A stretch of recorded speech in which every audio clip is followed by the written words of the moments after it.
নমস্কার বন্ধুরা, আজ বানাবো কুমড়োর দানা দিয়ে মাছের ঝাল। রেসিপিটা যারা বানিয়েছো তারা তো জানো কেমন দারুণ টেস্টি এটা। তো তোমরা এই ভিডিওটা দেখতে থাকো, যারা খাওনি এই ভিডিওটা থেকে অবশ্যই বানাতে পারবে। কুমড়োর দানার খোসা ছাড়ানো থেকে কিভাবে বানাবে সমস্তটাই এই ভিডিও দেখতে পাবে। তো শ্রুতিদের চ্যানেলে সকলকে স্বাগত জানিয়ে শুরু করছি ভিডিওটা। এটা ছিল আমার বাগানের গাছের কুমড়ো। তো আমি সেই কুমড়োটাই কেটে সবাইকে ভাগ করে দিয়েছিলাম। আর পড়েছিল এই দানাগুলো, এই দানাগুলো আমি ফেলিনি। এই দানাগুলোকেও আমি একটা থালায় তুলে রেখে দিয়েছিলাম, আর সেটা রোদে শুকনো করে আর সেটাকে রেসিপি বানিয়েছি। তো যারা যারা এই দানা রেসিপি বানিয়ে খেয়েছো তারা জানো কেমন টেস্টি, এটা দুর্দান্ত টেস্টি। এটা আমি প্রথম বানালাম, আর প্রথম বানানোতেই বাজিমাত করে গেছে, সকলের মন ছুঁয়ে গেছে এই রেসিপিটা। চলো তোমাদের সাথেই শেয়ার করলাম রেসিপিটা। তো দানাগুলো এই দেখো এইভাবে থালায় নিয়ে নিয়েছিলাম। থালায় নিয়ে সামান্য একটু রোদ আলোতে শুকনো করে নিয়েছিলাম। খুব শুকনো হয়নি এটা, রোদটা খুব কম ছিল। তো সেই অবস্থাতেই দেখো আমি এটা থালায় নিয়েছি। আর কুমড়ো দানা খোসা ছাড়ানোর সবচেয়ে সহজ রেসিপিটা একটা সামান্য জিনিস দিয়ে খুব তাড়াতাড়ি ছাড়ানো হয়ে যায়।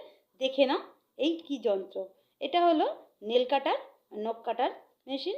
তো ওই নখ কাটার মেশিন দিয়ে কীভাবে কত সহজেই এই দানার খোসাগুলো বার করা যায় দানাগুলো দেখে নাও। এইভাবে প্রথমেই মুখটা কেটে নেব, ছুচালো মতন মুখটা কেটে নিচ্ছি। তারপর সাইডের একটু অংশ কাটলে বেরিয়ে যাবে দানার ভেতরের অংশটা। তো খুব সহজেই তাড়াতাড়ি এটা ছাড়ানো হয়ে যায়। দেখো এইভাবে এবারে পুশ করলে, পেছন দিক থেকে চাপ দিলেই দেখো দানাটা বেরিয়ে গেল, সাদা অংশটা। এইভাবে একে একে সবগুলোই ছাড়িয়ে নেব। তো দেখো আবারও একটা দেখাচ্ছি তোমাদেরকে। এই দেখো প্রথমে মাথার ওপরের অংশটা কেটে নিলাম, এই ওপরের অংশ নখ কাটার মতনই ওপরের অংশটা কেটে নিল। তারপর সাইডের একটু অংশ কেটে নেব। তারপর পাশ দিয়ে চাপ দিলেই সাদা অংশটা বেরিয়ে যাবে। এই দেখো এই পাশের অংশটা একটুখানি অংশ কেটে নিলাম।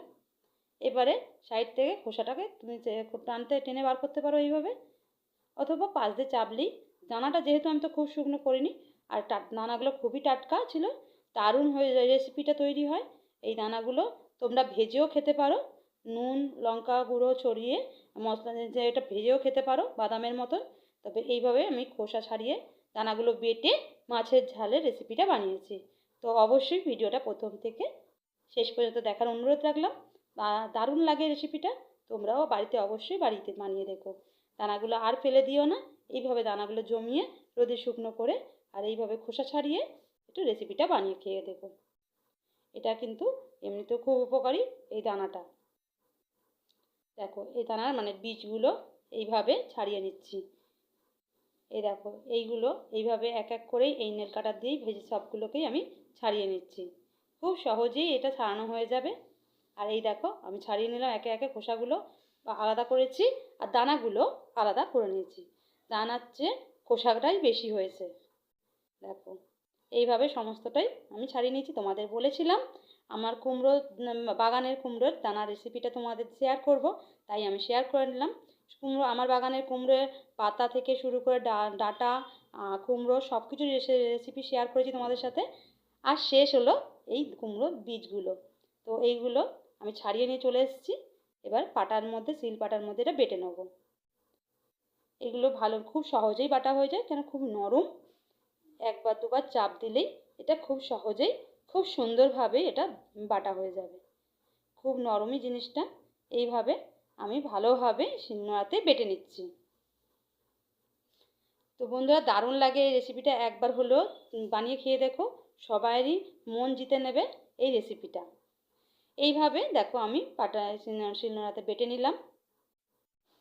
এবারে এই দেখো অংশটা বাটা তুলে নেব, এইভাবে তুলে নিচ্ছি। এই বাটা অংশটা তুলে নেব। এটা যে কোনো জ্যান্ত মাছ দিয়ে করতে পারো, ছোট ছোট চারা পোনা বাটা মাছ, জ্যান্ত বাটা মাছগুলো দিয়েও এই রেসিপিটা দারুণ লাগে। শুধু শুকনো লঙ্কা একটু সর্ষের তেল দিয়ে, আর শুধু একটু কাঁচা লঙ্কা সর্ষের তেল দিয়ে দারুণ হয়। নিয়ে চলে এসেছি। দেখো এখানে আমি রেসিপিটা বানানোর জন্য পেঁয়াজ কুচি, টমেটো কুচি, কাঁচা লঙ্কা, একটু জিরা বাটা আর একটু ওই আমাদের দানা বাটা। প্রথমেই কড়া বসিয়ে নিয়েছি, কড়াতে দিয়ে দিলাম সর্ষের তেল। হ্যাঁ রেসিপিটা আমি সরিষার তেলেই করব, এটা টেস্টটা বাড়ে। তো প্রথমে একটু সরষের তেল দিয়ে দিচ্ছি। তেলটা একটু গরম হয়ে যাওয়া পর্যন্ত অপেক্ষা করব। তেলটা এইভাবে নেড়ে চেড়ে নিচ্ছি। একটু নেড়ে চেড়ে তেলটা গরম হয়ে গেলে দিয়ে দিলাম ফোড়ন হিসাবে কাঁচা লঙ্কা। আমি এখানে একটা কাঁচা লঙ্কা ব্যবহার করেছি, তোমরা চাইলে দুটো কাঁচা লঙ্কা ব্যবহার করতে পারো ঝাল বেশি অনুযায়ী। তো দেখো একটু দিয়ে দিলাম একটু নুনটা দিলে কি হয়, কাঁচা লঙ্কাটা যে ফাটে সেই ফাটাটা ঠিক হয় না, তার জন্য একটু নুন দিয়ে দিলাম। তারপর দিয়ে দিলাম পেঁয়াজ কুচি। পেঁয়াজগুলো এইভাবে ভালোভাবে নেড়ে চেড়ে লাল লাল করে একটু ভেজে নেবো। হালকা লাল ভাজা হয়ে গেলে দিয়ে দিলাম টমেটো কুচি। টমেটোগুলো এইভাবে ভালোভাবে নেড়ে চেড়ে নেবো। একটু ভাজা ভাজা হয়ে গেলে দিয়ে দেবো এই দানা বাটাগুলো। ওই তেলের মধ্যে দানা বাটাগুলো ভালোভাবে দিয়ে কষিয়ে নেব। একটু নেড়ে চেড়ে জল দিয়ে দেবো। এই দানাগুলো দিয়ে দিয়েছি। দেখো এইভাবে তেলের মধ্যে একটু নাড়াচাড়া করে নিচ্ছি। এবারে দিয়ে দিচ্ছি হলুদটাও দিয়ে এভাবে নেড়ে চেড়ে নিলে আর দিয়ে দেবো এইবারে দেখো এবার দিয়ে দেবো একটু জিরা বাটা। এবার জিরা বাটাটাও ভালোভাবে একটু নেড়ে চেড়ে নিচ্ছি। এবার দিয়ে দেবো ওই সিল ধোয়া জলটাই, মশলার জলটাই দিয়ে দিলাম। ভালোভাবে ফুটিয়ে নেবো এইভাবে নেড়ে চেড়ে। খুব দারুণ হয় টেস্টি এইটা রেসিপিটা, তো অবশ্যই একবার হলেও বাড়িতে বানিয়ে দেখো। আর ভিডিওটা ভালো লাগলে অবশ্যই একটা লাইক করো আর চ্যানেলটা সাবস্ক্রাইব করে দিও। একটু ঢাকা দিয়ে রাখলাম 5 মিনিটের মতো। একটু ঢাকা দিয়ে রেখেছিলাম দানাটা যাতে একটু মশলার সাথে ভালোভাবে মিশে যায়। গ্যাসটা আস্তে করে একটু ঢাকা দিয়েছিলাম। দেখো এটা ফুট এসেছে। এবার দিয়ে দিচ্ছি একটু স্বাদের জন্য চিনি, সামান্য একটু চিনি দিয়ে দিলাম। এইবারে মাছগুলো দিয়ে দেবো। আমি এখানে জ্যান্ত ওই লাইলন টিকা মাছই নিয়েছিলাম, তোমরা তেলাপিয়াও বলতে পারো, তেলাপিয়া মাছ দিয়ে দিলাম। আর শেষে একটা কাঁচা লঙ্কা ফাটিয়ে দিয়ে দিচ্ছি। এটা একটা সুন্দর স্মেল আসে কাঁচা লঙ্কার, তার জন্য এটা দিলাম, কাঁচা লঙ্কার স্মেল আসার জন্য। আর এটা তোমরা এই দানা বাটাটা তোমরা চিংড়ি মাছের সঙ্গেও খেতে পারো, দারুণ লাগবে। চিংড়ি মাছের সঙ্গে একইভাবে শুধু চিংড়ি মাছটা দিয়ে দিও। চিংড়ি মাছটা হালকা ভেজে তুলে রাখবে। আর আমারও মাছটা আগেই ভেজে তুলে রাখা ছিল, আমি এটা দিয়ে দিলাম। আর একটু দেখো ফুট আসা অপেক্ষা করছি। আর দিয়ে দিলাম শেষে একটু সরিষার তেল, সামান্য একটু সরিষার তেল ছড়িয়ে তুলে নিচ্ছি।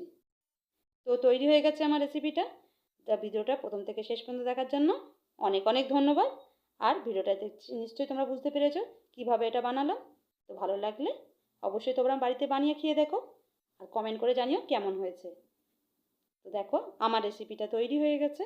এইভাবে গরম ভাতে সাদা ভাতের সাথে এই মাছের ঝাল রেসিপিটা হলেই পুরো ভাত খাওয়া হয়ে যাবে। তো তৈরি হয়ে গেল খুব চটজলদি সুস্বাদু মাছের ঝাল রেসিপি। তো এইভাবে তোমরাও কুমড়োর দানা আর ফেলে দিও না। এইভাবে কুমড়োর দানাগুলো জমিয়ে রোদে শুকনো করে খোসা ছাড়িয়ে আর বানিয়ে নাও সুন্দর সুস্বাদু এই মাছের রেসিপি। তো আজকের মতন আমার রেসিপি তৈরি হয়ে গেছে। ভিডিওটা ভালো লাগলে অবশ্যই একটা লাইক করে দিও, আমার পাশে থেকো। অনেক অনেক ধন্যবাদ সকলকে এই ভিডিওটা দেখার জন্য।